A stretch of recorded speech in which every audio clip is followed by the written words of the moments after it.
Any takeaways, any wins for the week?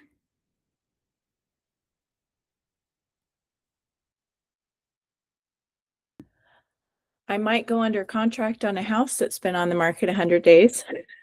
Okay. Is this the one that we were talking about a day or two ago? Yes. Last week? I was successful in getting him to reduce his price because he was overpriced. So and then I did another open house, and I have to tell you the most bizarre story though. So I almost had a multiple offer deal, but the most random thing happened is the agent who was going to be submitting the second offer called and said the gal's husband was shot just the night prior. No, I'm not kidding. In Roy, it happened. That happened on Saturday night. And so it was a gal and her boyfriend were buying a house together. And yeah, he was attempting to approach, I guess, a couple guys who were that were burglarizing cars in the neighborhood. Oh. And he got shot, and they took him to the hospital where he died. Oh my, he shot and got killed. Yes. It was so crazy. Anyway. Oh my goodness. It was an interesting weekend. Wow. And this was the buyer of the agent that was going to make an offer? Yes. Oh my goodness. Wow. Sorry, not to start it on a bad tone. It was crazy. Just so random. I couldn't believe it. Crazy, crazy, crazy. Well, these are the reminders of how careful we need to be in today's world. I'm not sure if you guys remember, I guess it's now been probably about 5 years. The agent, there was a realtor that was shot and killed and shot in the back when he was trying to evict a tenant of his. He was a dear friend of mine, and he was an agent for our company for a number of years, and so it was the same thing when he should have probably gone through the police and rather than taking matters into his own hands, and you never know what can happen. I mean, it's just a different world out there. So it puts things in perspective. And wow, crazy story. Okay, well, with that, sorry. No, I asked for some wins and some things. So you might go under contract, which is fantastic, and that's part of what's going on. So thanks for sharing. Like I said, it's a great reminder of how precious life is and how easy it can be taken away. So yeah, thanks for sharing. All right. I know we'll probably still have a couple of other people that are jumping on. I'm gonna jump out of the gate, and thanks to the recommendation of Mr. Daniel Dixon, I'm going to ask a show of hands who wants to save $1,500 at a minimum, maybe even upwards of around $3,000. Now, I don't have a lot of cameras on that I'm looking at, so yes. Someone wants to save some money? You want to save some money? Yeah. Okay. Absolutely. Rob, virtually they can click the raise your hand button. They can raise the hand. That part's true too. I'm seeing hands raised. I'm seeing a couple of physical hands being raised. Matt, I didn't see yours. All right, fair enough. Well, I asked that question because, and now this is a rhetorical piece of extension of the question. I don't want an answer on this, but my guess is we're all pretty guilty of what I'm about to talk about. And what I'm about to talk about, we're going to go over a couple of the most recent division newsletter in the fourth quarter and the violations that came from that. The most recent, there's a couple things that came up, and how many of you have gone into a house and it's an amazing house, and you're starting to take your little video for your social media post so that you can go out and try to drum up some additional business, showing this incredible home that's out there, and taking, whether it be some still shots, whether it be some video, and you go after after you're done taking a look at the property, you go on your social media and you post an incredible social media ad that generates a lot of activity. Now there's the rhetorical piece. I'm not expecting people to answer that question, but it's safe to say that has happened more now than ever before.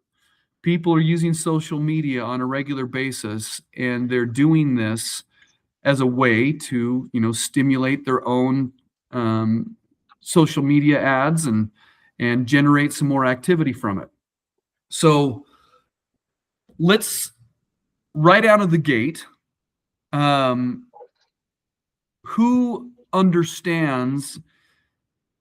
Well, first off, if you know what is right or wrong about it, I'd like to hear from you first of saying, is it okay to do that? And if so, why? Is it okay to go and record something that you walking through somebody's house and taking a video? Is it okay to do that? Yes or no? This sounds like a trick question. If you get permission from the seller, What's that? can't you get permission from the seller? And if they're okay, you can do that? Okay, that's a great piece. I'm gonna not be so tricky yet. So if you get permission from a seller, that would go a long way. Permission from the seller. Okay, so newbie jumping in here because I really want to know the answer to this because I've already posted one like this. But if you get permission from the seller or from the seller's agent, cite the seller's agent in the post and get permission to use the photography, written permission from the seller's agent, then you're okay because you're marketing a property with permission. And I know, we've had some conversations with the Nilsson team about, they're advocating for us to do that on their behalf too. Okay, so you brought up a couple of things that can be brought up on this. So first off, permission from the seller is what you said. Then permission from the listing agent. Is the expectation, if Stacy, if you're the agent that wants to go broadcast this, and say I'm the listing agent, are you expected to reach out to the seller directly? My understanding is no. And let me just backtrack and say permission from the seller's agent, but that I would not be seeking permission from the seller themselves. But if the seller's agent would like to ask for permission, that is sort of their purview and their decision to do so. How does everybody feel about Stacy's answer? I say yes. If you're the listing agent, would you want a buyer's agent to reach out to your seller directly? No. Okay. I'm in agreement with what Stacy said, and I don't know what little emoji Matt just threw across the board. Like, oh, I feel like he's already ready to explode that he hasn't spoken yet. So he's using some other little comical relief, but Matt's the quiet type, he's silent, doesn't really talk unless asked to. Yeah. Yes, that's what he's known for. He really bites his tongue well. So I'll jump in with what Stacy said quickly, and then we'll let Matt unleash some tension for a second. So absolutely, if I'm the listing agent, I do not want another agent I don't care if they're in the company or out of the company, to contact my client. So it's fair to say that you as the agent, especially at a different company, are not expected to get permission from the seller. Now, yes, you should be reaching out to the listing agent, and should you get permission, well, first off, is the permission, does it need to be in writing, or is that just a better practice? Writing, Why does it need to be in writing? because Matt said so. I saw his comment. Well, Matt's just overly cautious. I mean, don't worry about what Matt has to say. I think it's smart to have everything in writing. It says CYA. Okay. Decades of experience. Okay. I will agree that it is a good practice to get something in writing, because is it possible that when you said, hey, Dan Dixon gave me permission, and then he comes back because his client is now upset, and Dan's like, I never authorized you to do that. Is that possible? The answer, of course, would be yes. But I'm even going to go one step higher. I'm going to pull up something real quick here. Let me see if I can share my screen. And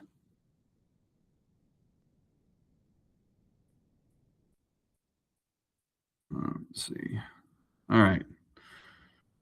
Let's see if that is able to work. Okay. I'm going to pull this up. This would be the main reason why you want to get it in writing is, first off, do you guys see these administrative rules in front of you? Yes. Okay.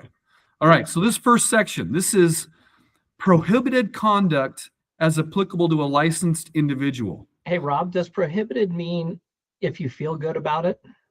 It means, yeah, it means, It's absolute. Yeah, I think that's a fair statement. So prohibited conduct cannot happen.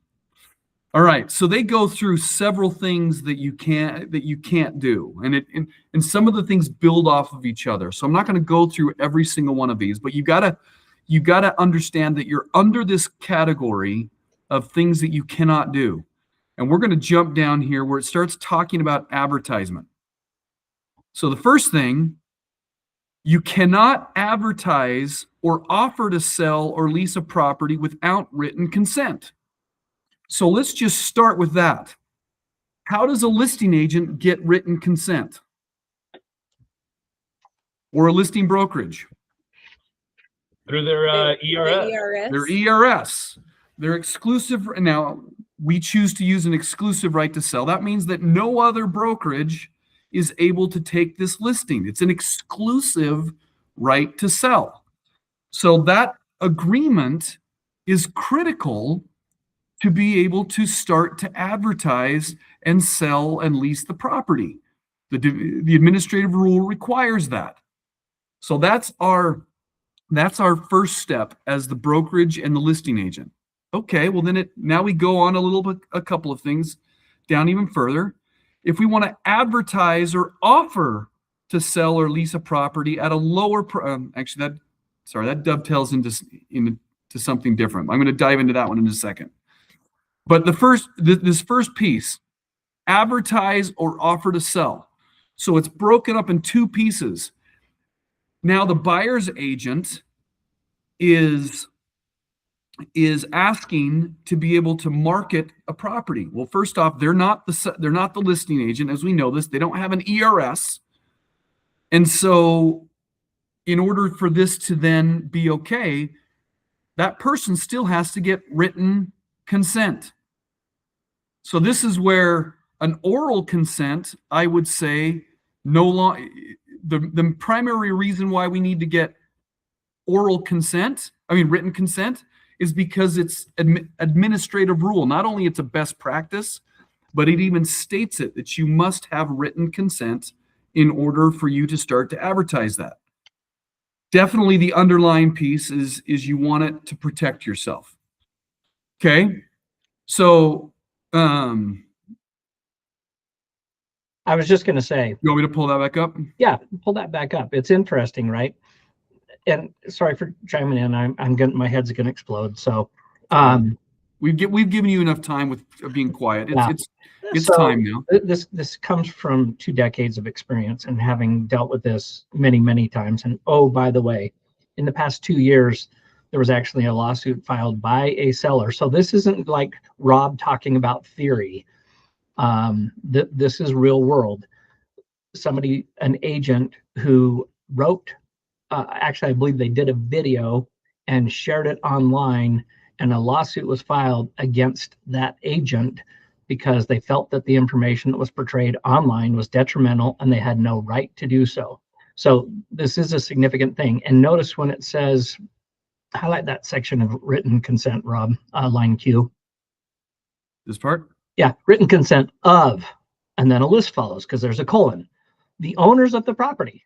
So if you're going to go through the listing agent to get written permission, it's not enough to just say, well, the listing agent said I could do it, because that's not what the administrative rule says. It says you must get the written consent of the owners of the property. And then if the property is currently listed, the broker, not the agent. Why? Because the listing is actually owned by the broker / brokerage, not by the agent. And so I don't think agents are bad actors. And I think they're just like, well, that's their listing. Well, no, it's technically not. It's the company's listing, and you must get the principal broker's permission in addition to the owner of the property, right? So these are very specific things. And the office managers will always tell you, one of my favorite sayings is, it's never a problem until it's a problem. And so this is what we govern to. This is what we train to say, don't be one of the foolish ones that sits there and says, oh, and I've even had brokers say that, oh, we've done this for years and it's never been a problem. I'm like, that just means the clock's ticking for you, pal. And once one of these things rears its head, the least of your concerns is going to be violating a DRE rule. It's when this turns to litigation and somebody says, you created damages and now I'm taking you and your brokerage to court. That's when it gets significant. Thanks, Matt, Dan. you probably already, I feel like the passion in your voice with that answer probably suggests the answer to my question here, or rebuttal, but it feels like when we sign the ERS and the broker signs that ERS and they appoint an agent to be the agent for that property, are you not giving them permission to then answer that question? Or do you, as the principal broker, really want the question to be asked to you every single time if an agent calls us and says, hey, can I, film your property for whatever reason? Yeah. So it's not a matter of what I want or what I don't want, or in this case now, what Rob wants or doesn't want. The rule is very specific. 1, it's got to be in writing. 2, it's got to be the owner of the property. And 3, it's got to be who? The listing broker, not the agent. So I know the point you're making. We're delegating some of our responsibility as a broker and a brokerage to our listing agents to do certain things, but that's in the context of selling the property themselves, right? The DRE is making a clear distinction here, in my opinion, of, oh, if you're going to invite somebody outside of the exclusive agency relationship, then you better jump certain hurdles, right? Because there's safety, not just for the relationship between the seller and the listing brokerage, but the DRE has to run a tight ship, and they want to make sure it is unequivocally clear. If you're going to sign an exclusive agency agreement, and there's been some subsequent articles about the nature of exclusive right to sell, exclusive buyer's agency agreements, and what the word exclusive means. It's kind of crazy we have to have that discussion. It seems self-evident in my view, but apparently the DRE says, well, we better make sure the agents really understand what exclusive means. Yeah. Okay. I think there's a couple of people that our brokerage likes to use for that, or we can just do it in text or email. This is a similar question what Dan was asking is, can text work? Can email work? All of those definitely are in writing. Whatever paper trail you're deciding to use, the key thing that needs to be done is you have to keep your broker also informed of things that are being done. And some of that, the way of informing us, can be whether it be done in person, whether it be done through a paper trail, and it can also be done in how our brokerage has decided to keep track of records. So, for example, SkySlope is the direction that our brokerage is choosing to hold its files. So yes, if you were to send a text to me, if you were to send an email to me, okay, great. And then what you should be obligated to do is make sure that you upload that information in to SkySlope. Now, if you are working with a particular buyer and looking at a property and so you want to put that written authorization in with that buyer that you're working with, great. If you are just looking at a property that you think is cool and you want to then go show this property on your social media page, so it's more kind of a generalized piece, well, then if I were you, I would have some type of a file in SkySlope that you have that is able to just take regular documentation that you can reference. The key thing is if something were to go wrong, you need to be able, we're going to come to you and you need to be able to demonstrate that you've got the paper trail that authorized this to happen or not. Does that answer your question, Melissa? Yes, thank you. Okay. Hey, Julie, I'm seeing your hand up. You still have a question? Or maybe it was so long ago you forgot? Okay. Stacy, maybe same thing with you. Do you have a question or is that? No, I raised my hand for, yes, I want to save money. You want to save money? Okay. All right. Well, let me show you how I am demonstrating this right now. How about that? Okay, let me go back to sharing my screen. I said I would save you a minimum $1,500 and maybe as much as $3,000. So let's pull up the division newsletter of what happened in the fourth quarter with a couple of people and kind of what was done and what was not done. So let's start with, we're going to start with this one right here. Are we going to say his name? Look familiar? Oh yeah, let's say his name, Michael D. Hetzlip. I mean, it's public record. We're not doing anything. It's public record. Yeah. I laugh at this because, you know, again, Matt and I have been doing this a while, and so you might come across people that at some point you worked with them, and when you work with them, they have all the answers, and he had a lot of answers. So can I take a different spin on that, Rob? It's not even that they have a lot of answers. Quite often what we hear is, and even in our current company sometimes, is some version of this. Why are you making things so difficult for me to do business? Yeah. And that's true. I will just make this public disclosure because this call is being recorded. We do not, the brokers, Dan, Julie, Bunny, Rob, myself, Ron Snow, Daryl, any of the other brokers that are employed by the company, we do not have private meetings where we sit there and go, what can we do to make things difficult for our agents to close more transactions? I mean, think about it, guys. That's counterproductive.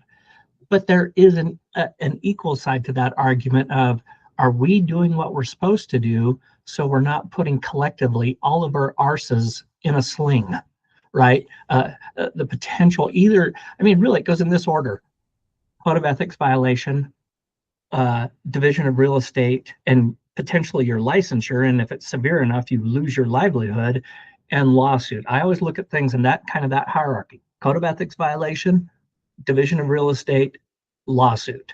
And we intelligently and intently look at the quote unquote policies we put in place and say, is there a realistic probability that this could go sideways if we didn't have a system or a procedure in place?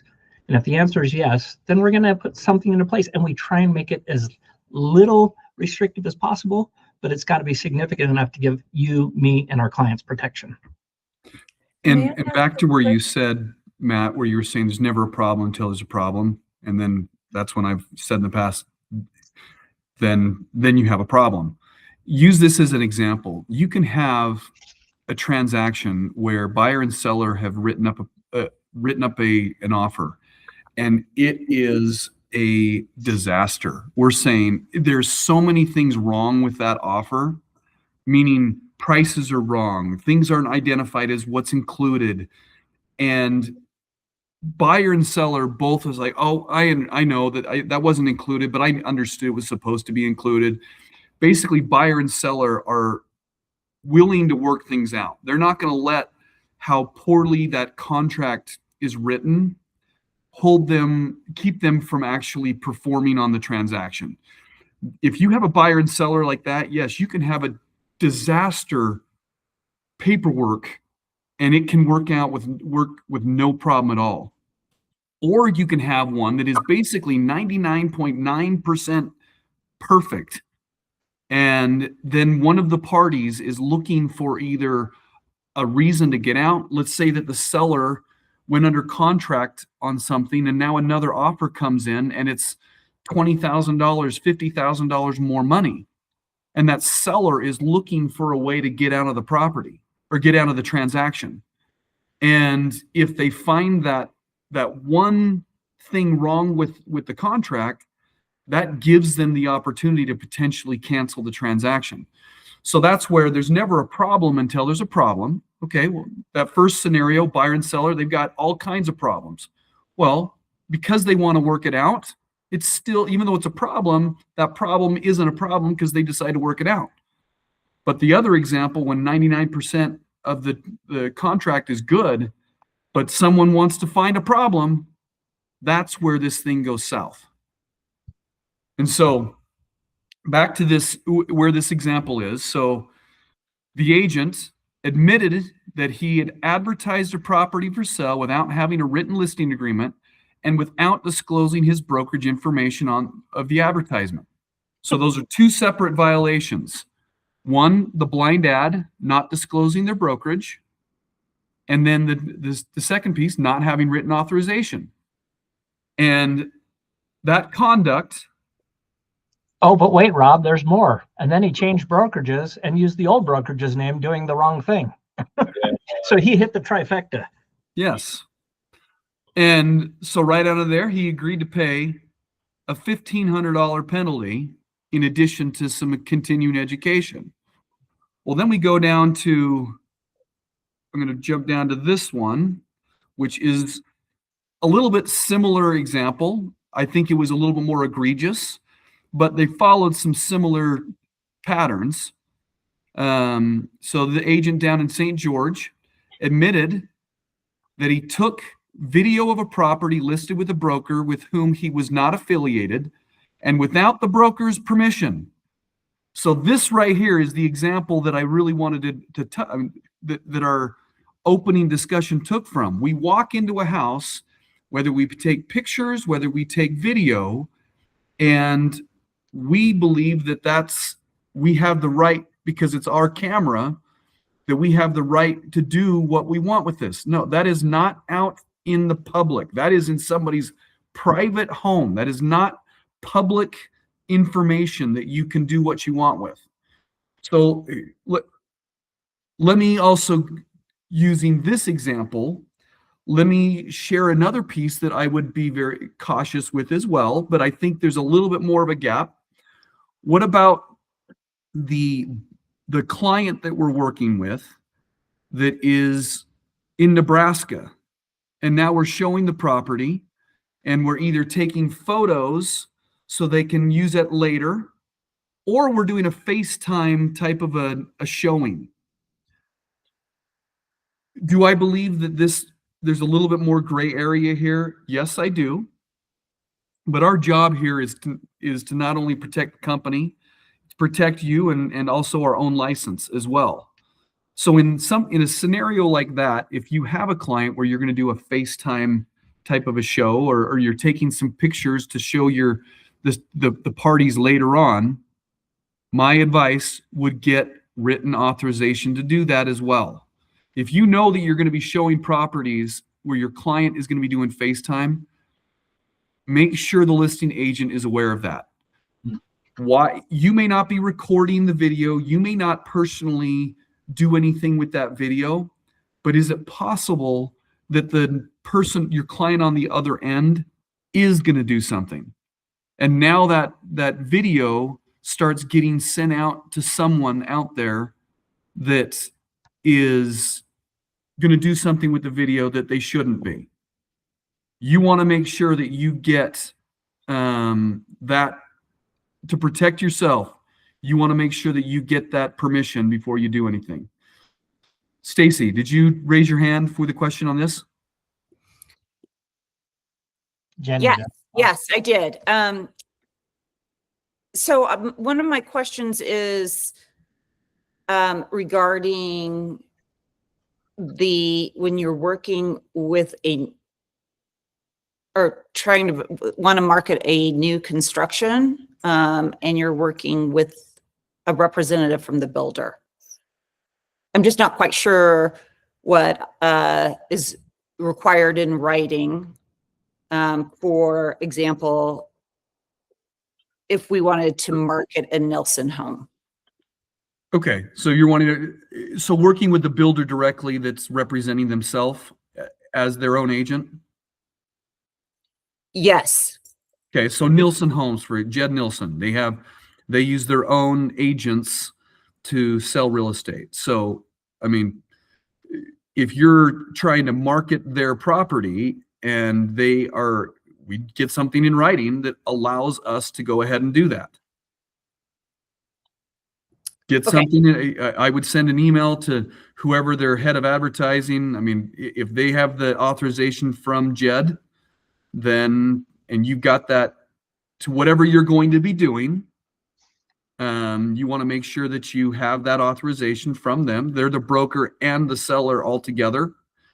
So you're kind of killing two birds with one stone. But yeah, you just want to have something in writing, and something like that, I would, have an email that really goes into depth what you're planning on doing as marketing steps, and why you're trying to attract it. So that's the key piece. Does that answer your question? Yes, thank you. Okay. Is there anyone? I've seen a couple of hands that keep popping up. Is there anyone else that has something? Jenny Erb. Jenny Erb. Jenny.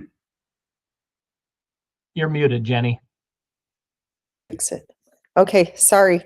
I just had some thoughts on, showing somebody a home virtually. Wouldn't that, first of all, when you FaceTime, it's not recorded. And However, they could be taking some other recording of it. Can I chime in on that really quickly? Because I think this is a key point. One, Jenny and everybody else. If we're doing the recording versus a client, right? I can't sit there. I don't have policing powers. I can't tell my client to take a video, but clearly the liability shifts from me to them, from the company to them. This is one of the key things we're talking about is you as a licensee, what are you supposed to do? What are you supposed to do as an employee of the company versus what liability do they, take on? And so I think that's a key point of differentiation. And you're right, Rob. I mean, and Jenny's right. It tends to be just real-time video going on. And if somebody's sophisticated enough to then take a video and then push it out, that creates a very clear path. And I really feel we're strongly out of the crosshairs of any liability.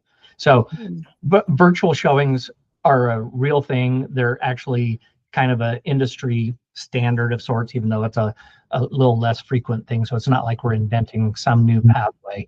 But I still think, Jenny, to Rob's point, is anytime I would do a virtual showing, I would just simply say to the agent, hey, and I would shoot him a text message or an email. This is going to be a virtual showing. I'm going to FaceTime with my clients. Is that okay? Yeah. That gives you some coverage. And that's what I'm getting at is we're just taking the extra step to just make that awareness. Yes. And when I have a buyer consultation, just like live in person, you have that conversation with your buyer, have respect for their home. There may be cameras in the home. Keep your thoughts to yourself. I just kind of let them know, don't show them your deck, just be really careful and mindful of what you're saying. If if you don't do what Jenny just said with your clients, your buyer clients, you're doing a disservice. I mean, whether it's Alexa, whether it's Google Home apps, they all have the ability to record. They all have most of them have the ability to even capture video, and you don't even know it. And so, I mean, you could find yourself, and these are things I've read about nationally, fair housing issues get captured, and all of a sudden you're staring at a lawsuit. Or even if the client says it and you don't like shut it down appropriately, you can get lumped into it. So that should be like a standard thing anytime you're working with a buyer. Hey, we live in the 21st century. Just assume everything in the house is being recorded. One, don't ruin your negotiating position. You can just say, isn't that interesting? And we can make notes, and then we'll go out to our cars or outside and we'll have a conversation. That should be standard. Away from the doorstep. away from the Yes. ring, away from the ring doorbell that can capture. Far away. Which, by the way, sorry, really quick anecdotal thing. Saturday night, I'm going to bed at 10 o'clock. I was just going to deadbolt the front door, and all of a sudden, somebody knocks on my door. I'm like 3 feet away from the door. I open it up and I see this kid running out to his scooter on the sidewalk trying to make the getaway. We had a nice, pleasant conversation.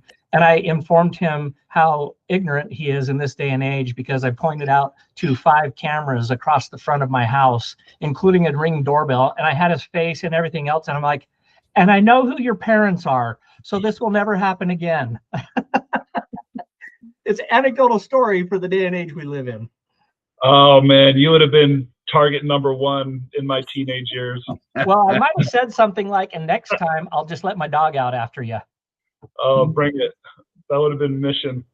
Hey, so Rob, looking at like procedural stuff like this. So if I have a listing, and you know, I think video tours are kind of like common, but I don't know if I've ever had anyone ask if they can take video, like specifically to post on social media. But we're good with like an agent doing a video walkthrough, right? And we don't need additional permission from you or the seller for that.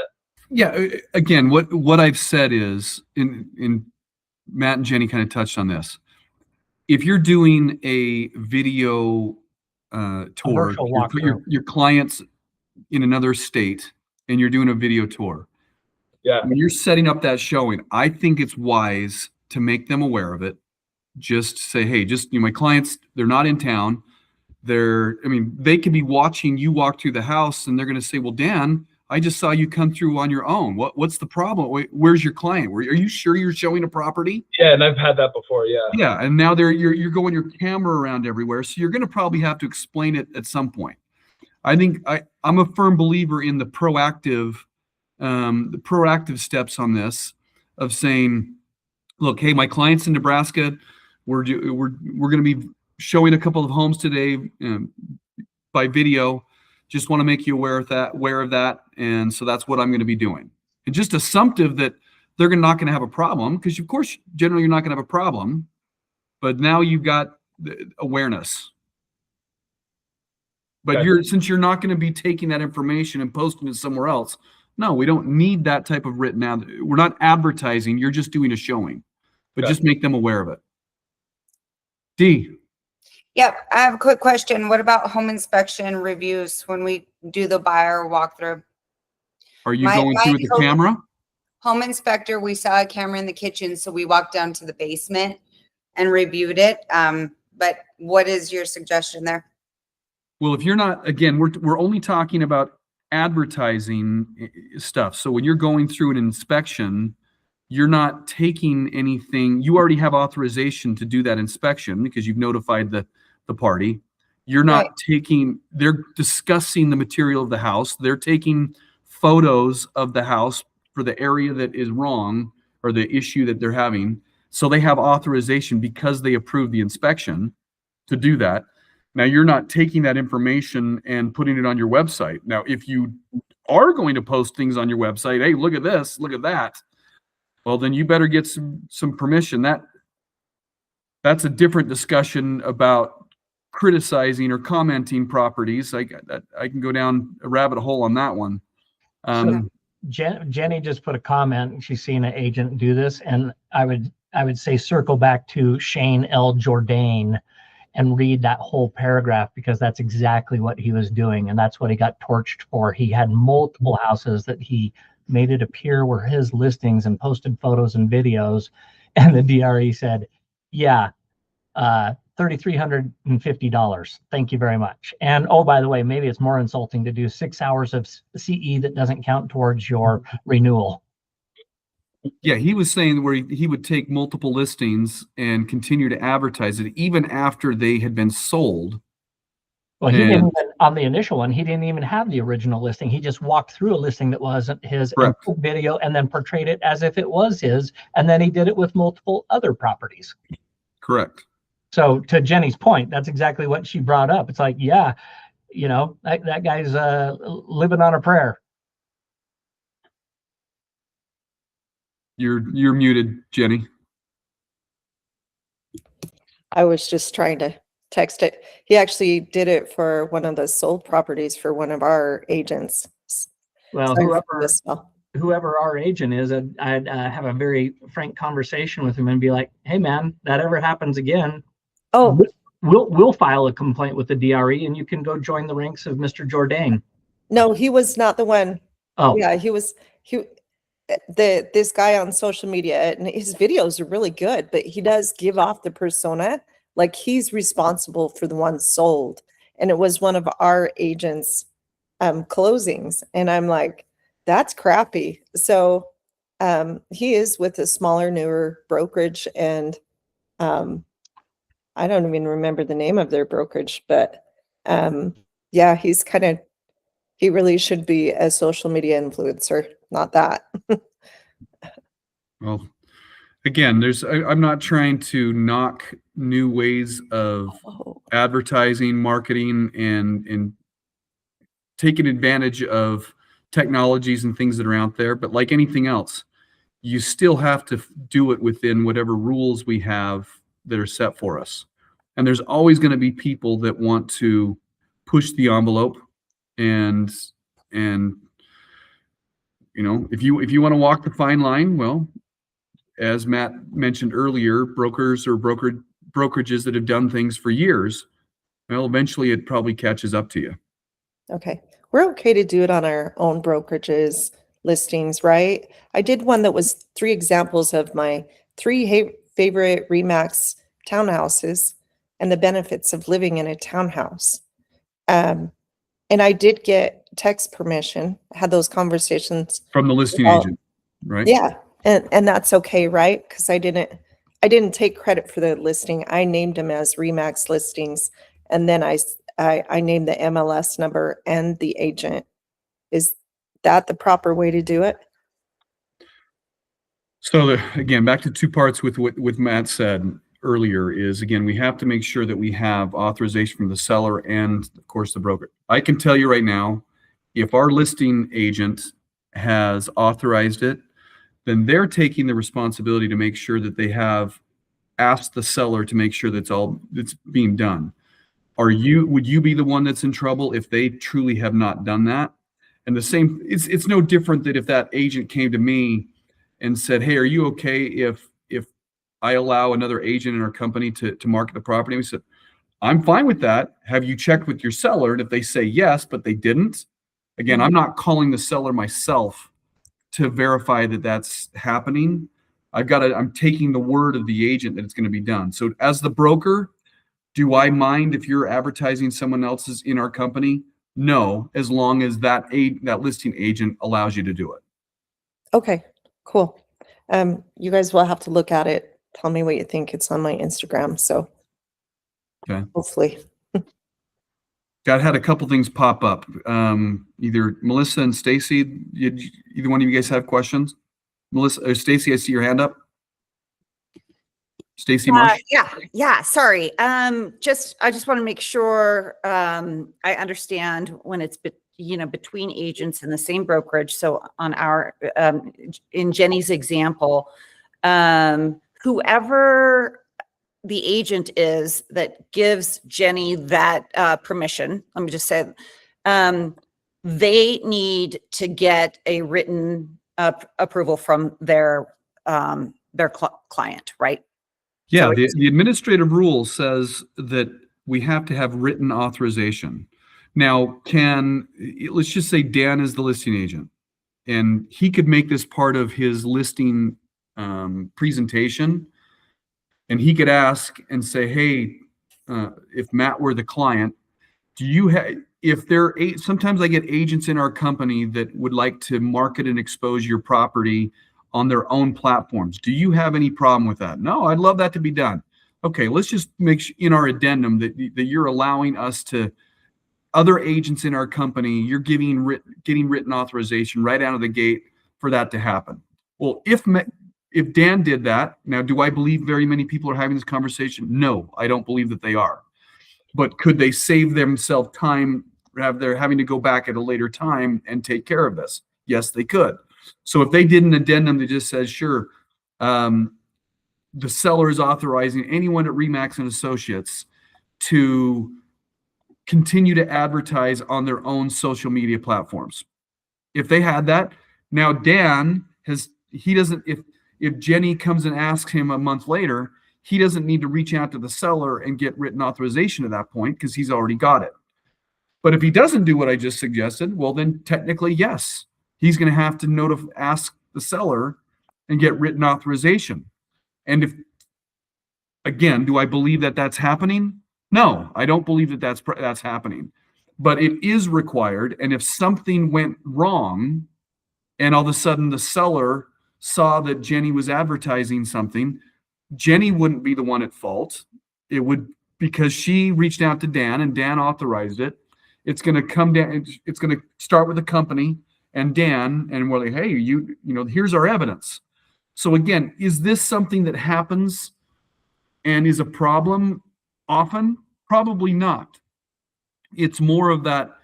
If this is the, 1 out of 1,000, 1 out of 5, I don't know how often it could happen, but you never know what might set it off. The administrative rule requires written authorization from the seller and from the broker. So can I chime in on that? As my son would say to me, I don't know, can you? He's a wisecrack. So listen, we're always fighting this balance of trying to make things easy and yet offering the protection. So in our ERS, seller signs with the broker and the brokerage saying, I allow you to market my property. Now that is not just blanket. In fact, if you look at, items A through K, here's all the things specifically articulated that they authorize us to do. Okay. One of those is to take photos and put it on the MLS and stuff like that. Implicit in that is there's some level of coverage for photos and videos. Now, where it gets into the gray area, also in that ERS, even though it's a contract with the company, it says, oh, you're going to use Melissa Montgomery as the agent on this, but there's also right behind that, it says, and the principal broker reserves the right to delegate the responsibilities in this contract, and I'm paraphrasing, to other agents in the company if the original agent is not available. Well, think of the situation we're talking about here. Melissa doesn't have the ability to go to the property every time and shoot a video and FaceTime or whatever the case may be. And so there is some level, I'm not saying it's ironclad, there is some level of direct and implicit ability for us to allow agents in our company to do it without having an additional written document signed by the broker, signed by the seller. Is everybody tracking me so far? I'm not saying it's ironclad, but there's enough there that I won't lose too much sleep over it. Now, listen, if that agent, Jenny, I'm going to pick on you because we're friends. If the agent went out and did jackassery, as I like to call it, to where it gave the seller indigestion, could we potentially have a problem? Yeah, we sure could, right? I'm pretty confident in our agent pool that that's not going to happen. Way less confident when it gets outside the scope of our company. You all know the agents I'm talking about. And that's where you would want to make sure everything is just buttoned down very much in an ironclad fashion. Now, last thing is, Jenny, you mentioned something about you were taking some previous solds, correct, in the company and kind of. Not me, that guy. Oh, I thought you said you had put together something on homes that have been sold in our company. Kind of here's some townhomes that have been sold or things like that. Listings. So Yeah. they were active listings, and then I actually sent you a link to the Instagram so you could see Oh, okay. that it was saying listed by agents. Here's my favorite Remax listings. Yeah. Active listings. And you know what? And here's the thing. We get this in a number of forms, right? And the argument goes something like this. Correct me if I'm wrong, Rob. But it's like, well, people put stuff on their website all the time. Well, why can't I just do whatever, fill in the blank? It's a very close cousin. Well, here's the fundamental difference. When a seller signs with us and they take the ERS and it says we're allowed to put it on the MLS, and in the MLS, there are licensing agreements called IDX. There are specific things. So there is a linkage between the contracts that allows Dan Dixon, if he's over at, BowDiddleyBrokerage.com, that since he's a subscriber to the MLS, he can actually take a listing that is ours and put it up there, and he puts the attribution. Oh, this is actually Remax Associates, Jenny Earp's listing, yada, yada, yada. It just happens to be on my website.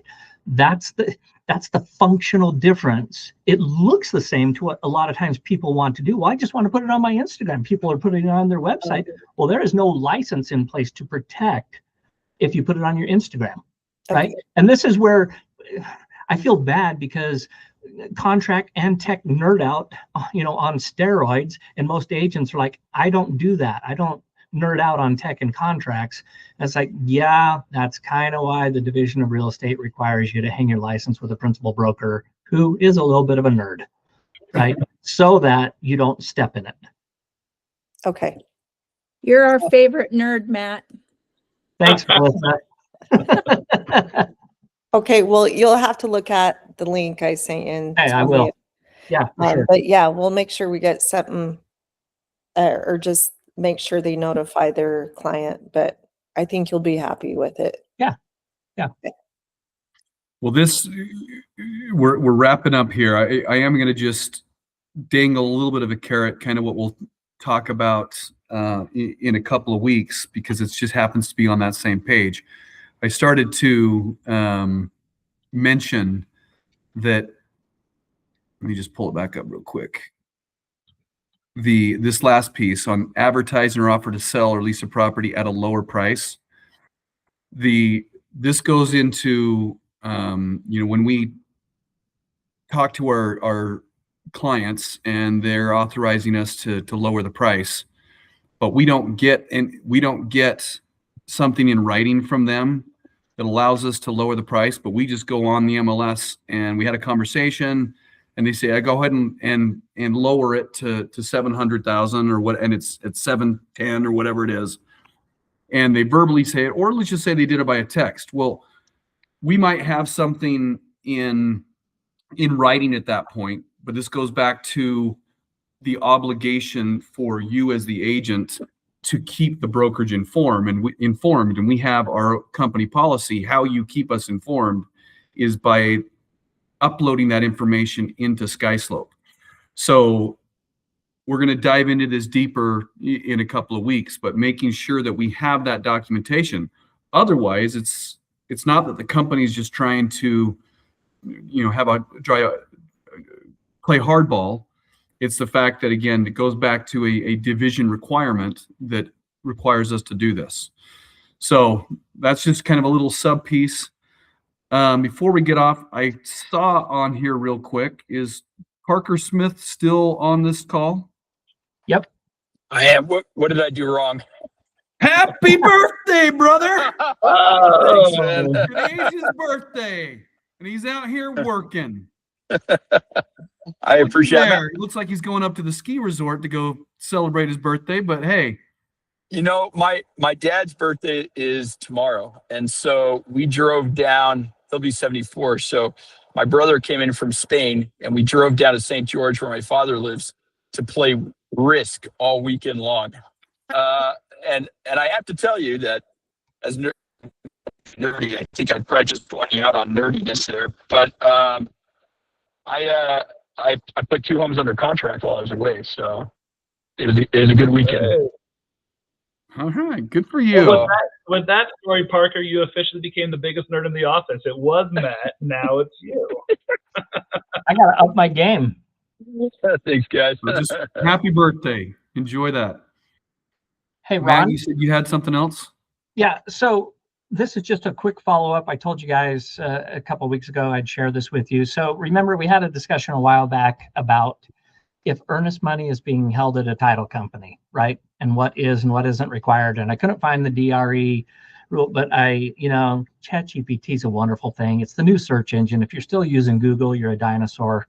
Start using Chat or Grok or Gemini or anything. It's a way better search engine. So let me just share with you really quickly this.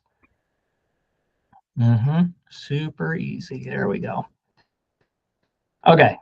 So let me go to my chat. Here we go. So this is the Q2 of 2022. So we're almost 3 years old on this information, right? And it's under the heading of what the Division of Real Estate newsletter says about, specifically about earnest money being held at a title company, right? Instead of a brokerage. And then under the section of what forms are required, it says, according to the Utah Division of Real Estate rules and reflected in the newsletters, the company earnest money addendum, this is a DRE form, right? To the real estate purchase contract. This is a state approved form that must, not should be, not we'd like you to, must be used when earnest money is to be held by a title insurance company instead of a trust account. So we still see from time to time addenda coming through. And by the way, it doesn't have to be you writing it, but if you are representing somebody in a REPSI, you have a fiduciary of reasonable care, meaning you know what the DRE has said. That's the rough translation. So if somebody sends over a purchase agreement and then in addendum 1, I just saw one a week ago, earnest money to be held at XYZ title company, right?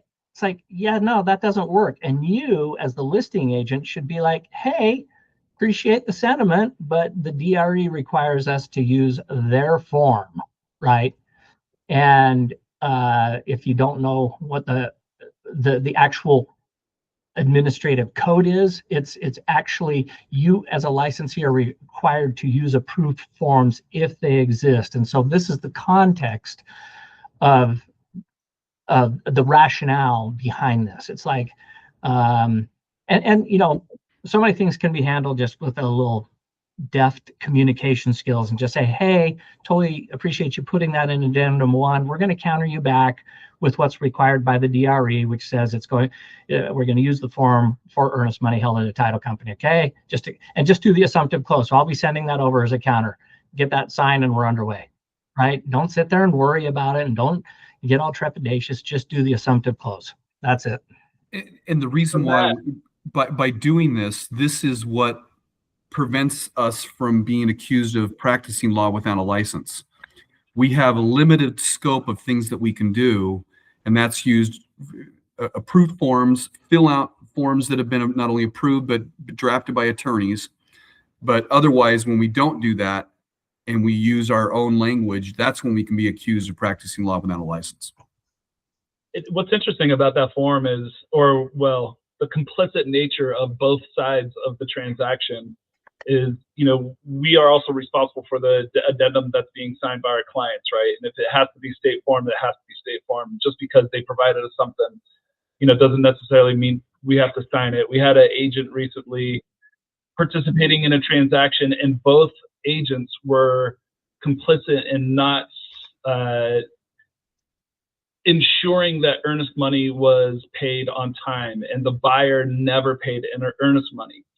So fast forward months and haggle and back and forth, both agents had to split the earnest money out of their own pocket and pay it to the seller because it was never collected. How much did each one of them pay, Dan? It's painful. I don't want to talk about it. It wasn't me though. I think what was the amount? It was like $2,500 each. Yeah.